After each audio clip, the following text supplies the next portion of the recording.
Oui, bonjour Jean-François. Là, je voulais faire un petit point sur ce que j'ai vu aujourd'hui. De toute façon, c'est toujours des imbrications et ça rejoint toujours ce que je perçois depuis une quinzaine d'années. Là, je vais seulement vous schématiser la réalité des processus que l'on vit actuellement. Vous savez que vous êtes façonné autour d'un ADN. L'ADN, c'est l'encodage qui permet à vos cellules de s'assembler et de devenir un être biologique. Mais cet ADN, c'est un genre de couronne qui contient tous les codes du vivant. Et vous, vous en êtes qu'un extrait, un genre de queue de cheval d'une grande chevelure. Vous êtes la natte de cette chevelure. Donc je vais faire assez rapide parce que je ne tiens plus à passer trop de temps à expliquer les choses. Mais ce que je vais vous dire, c'est important. Euh, je sais que tout va changer parce que tout a changé.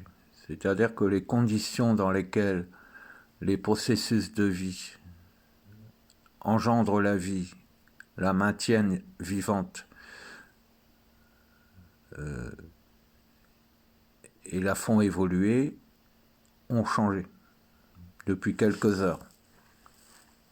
Et je vous en explique le principe.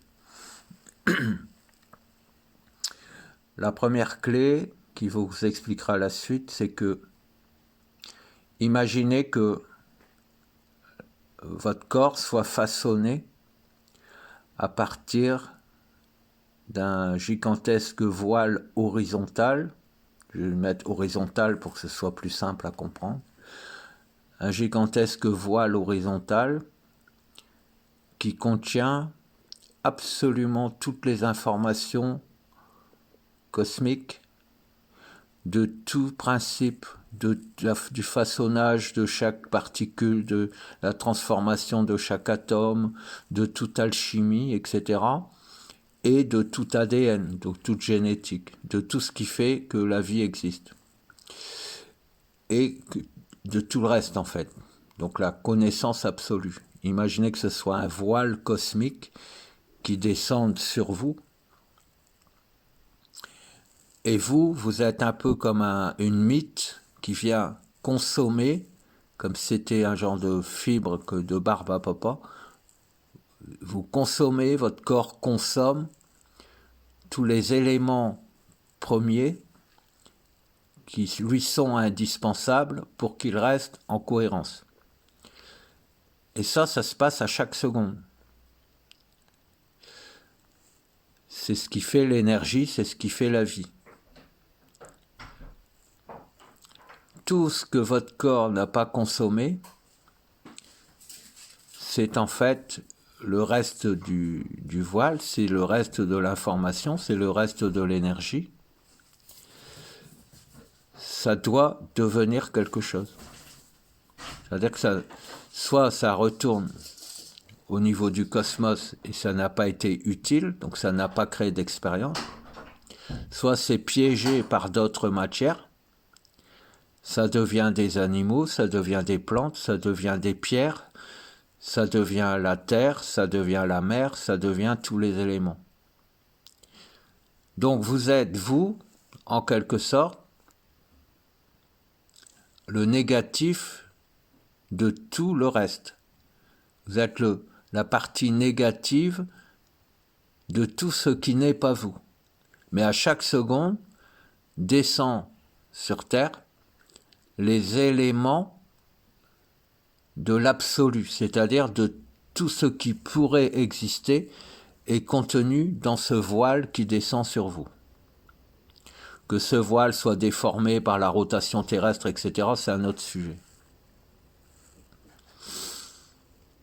Mais ce voile est conscient.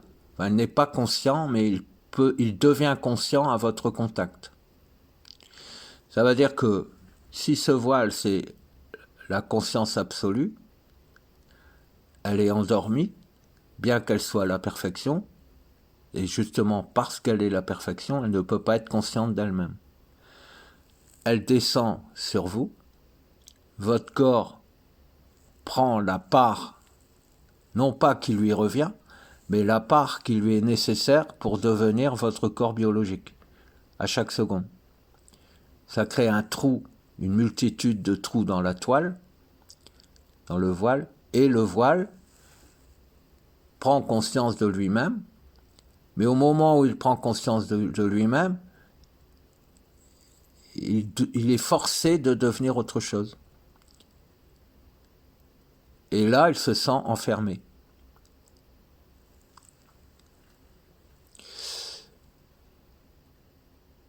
Et pour que cet absolu soit conscient avant de descendre, il faut que des êtres humains aient conscience de lui. Donc, les manipulateurs sont des gens qui sont très férus d'ésotérique et ils ont accès à l'absolu. C'est-à-dire qu'ils peuvent prêter en quelque sorte leur conscience ou émuler la conscience de l'absolu au niveau cosmique par leur propre intelligence.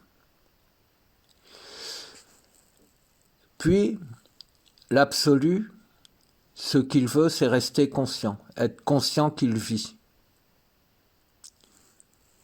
Donc il a peur de perdre sa conscience, tout comme vous-même, vous avez peur de perdre votre conscience. Les manipulateurs lui disent, si tu veux garder ta conscience, il faut que nos corps à nous grandissent. Il faut que nous ayons plus de capacités. Il faut que nos corps soient des corps suprêmes. Il faut que tu deviennes de l'or. Il faut que tu deviennes le diamant. Il faut que tu deviennes nos églises. Il faut que tu deviennes nos palais. Et si tu ne deviens pas tout ceci, tu perdras ta conscience. Donc en ce qui les concerne, quand l'absolu descend pour façonner leur corps, il leur dédie beaucoup plus d'énergie, puis ils se transforment en or, ils se transforment en palais, ils se transforment en un tas de choses que les autres exigent de lui, en lui faisant croire que tout ça, c'est son propre corps vivant, ou que c'est leur propre corps vivant, et que pour que l'absolu garde sa conscience, il faut qu'il devienne tout ceci. Et le corps de l'absolu n'est que le résiduel, et peut-être même que vos corps à vous sont le résiduel de l'absolu,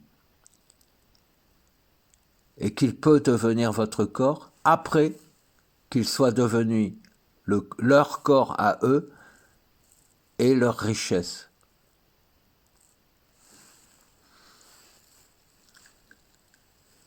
Ce qui vient de changer aujourd'hui. Vous pourrez vous reporter à la méditation de communion avec l'absolu, la conscience absolue que j'ai faite juste avant cette vidéo. Mais en tout état de cause, j'ai agi de manière à ce que l'absolu soit conscient de lui-même grâce à ma propre conscience. Ça ne veut pas dire que j'exige de lui quoi que ce soit. Ça veut dire que je lui prête les capacités que mon corps a à être conscient, mais au niveau cosmique. C'est-à-dire que maintenant, l'absolu sait qu'il lui suffit de faire vivre mon corps pour garder sa conscience. Et qu'il n'a donc plus aucune obligation à les faire vivre eux, puisqu'eux sont très exigeants, ni à se transformer en leur propre richesse. Moi, je n'ai besoin de rien pour vivre. L'absolu peut donc descendre, se transformer en mon corps, puis devenir son propre corps. Alors vous pouvez l'expérimenter de deux manières, en disant au préalable, je veux que de mon énergie cosmique vienne à moi en premier lieu, au début de chaque seconde, d'abord tout ce qu'il faut pour que mon corps existe et que mon corps soit conscient et en bonne santé. Donc ça, on peut l'expérimenter tout de suite.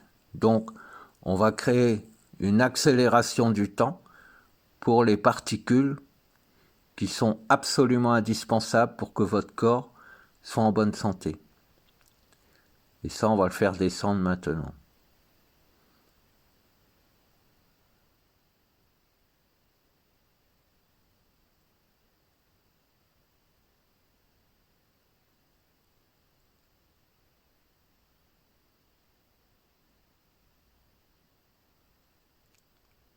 Et que ce soit toujours ainsi. C'est-à-dire que maintenant, vous recevez en premier toutes les particules nécessaires au fait que votre corps soit parfait, selon votre point de vue d'aujourd'hui. Et donc, ça veut dire que toutes les énergies résiduelles, qu'elles soient l'absolu ou qu'elles soient d'anciennes énergies, ne peuvent plus entrer en vous en même temps que cette même seconde, puisqu'elles descendent à la fin de la seconde et non plus au début de la seconde. Donc votre corps sera d'abord en bonne santé, puis si des énergies veulent vous rendre en mauvaise santé, elles n'auront plus la place. Ça, c'est la première des choses. Ça vous permet de comprendre la notion du bon grain et de l'ivraie. À partir de là, l'absolu peut savoir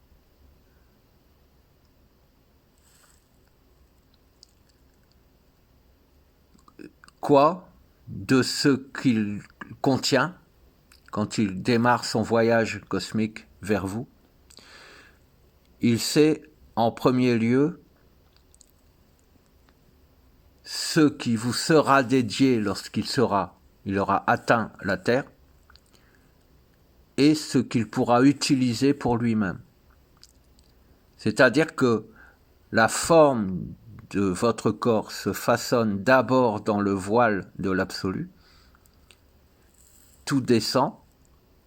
Ce corps de perfection vient nourrir votre corps à la place de tout et à la place de tous les résidus anciens.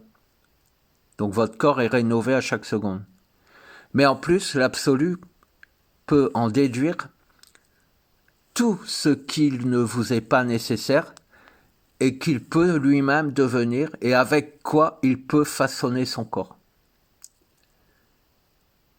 Et donc il est conscient qu'il peut devenir un être vivant en dehors de vous-même avant même d'avoir atteint votre corps.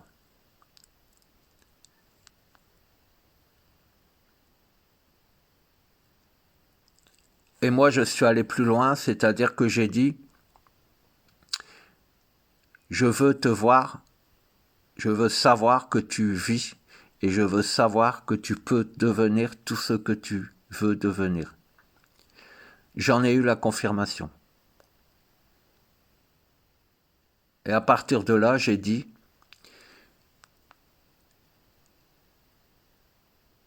mon corps te permet d'être conscient.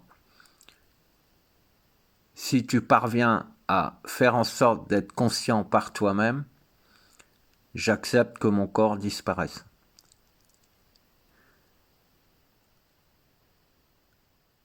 J'accepte aussi que mon corps reste ce qu'il est. Je n'accepte plus aucune maladie ni aucune souffrance. Et je t'autorise par le fait d'être tout ce que je ne suis pas, tout en inventant ce que tu deviens. Tu n'es plus obligé de devenir les pierres, les édifices, les églises, etc. Tu peux devenir ce que tu veux. Est-ce que vous comprenez la démarche ? Et donc avec ce système, comme l'absolu maintenant sait qui vous êtes, il sait aussi qu'il est conscient grâce à votre propre cerveau, à votre propre conscience, et il sait qu'il peut devenir tout ce qui ne vous est pas indispensable. C'est-à-dire qu'il peut façonner lui-même son propre corps. Et il ne sera plus enfermé dans la matière. Il pourra toujours devenir la matière, mais il ne sera plus enfermé dans cette matière. Voilà, c'est ça que je voulais vous expliquer. Je ferai une autre vidéo. Avant de terminer, je voulais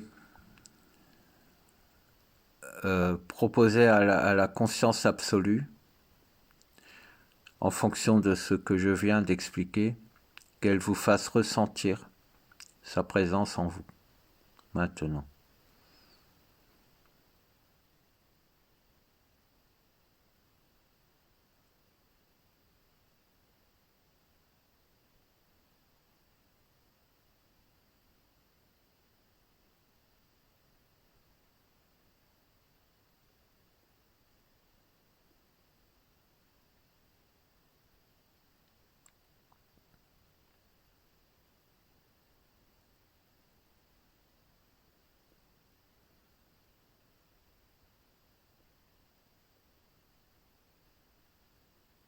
Voilà, je pense que vous aurez ressenti quelque chose.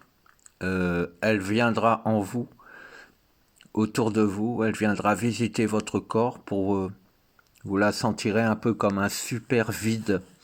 C'est un peu comme quand vous faites voyager votre conscience dans votre corps, mais c'est encore beaucoup plus pur. Et c'est l'absolu qui vient prendre connaissance de ce que vous êtes pour vous dédier la part d'elle-même qui est indispensable pour que votre corps reste vivant et conscient, pour qu'elle-même puisse être consciente. Et ensuite, elle va façonner un monde, en quelque sorte, qui sera son propre corps. Et à terme, elle peut aussi décider de vous faire grandir encore en esprit et grandir à vos côtés en parallèle. C'est un peu comme si elle devenait non plus le résiduel de vous-même, mais comme si elle devenait un être vivant qui est le contrebalancement de ce que vous êtes. Et il n'y a pas d'opposition, c'est vraiment la notion du yin et du yang, du sexe masculin et du sexe féminin. Voilà, elle sera tout ce que vous ne devez pas être. C'est-à-dire qu'elle sera tout ce qui n'est pas indispensable à votre corps pour qu'il soit en parfaite santé. Et la souffrance n'est pas indispensable, mais pour elle, ça ne sera pas de la souffrance, ça sera un composant alchimique de sa propre vie. Voilà. Je vous embrasse.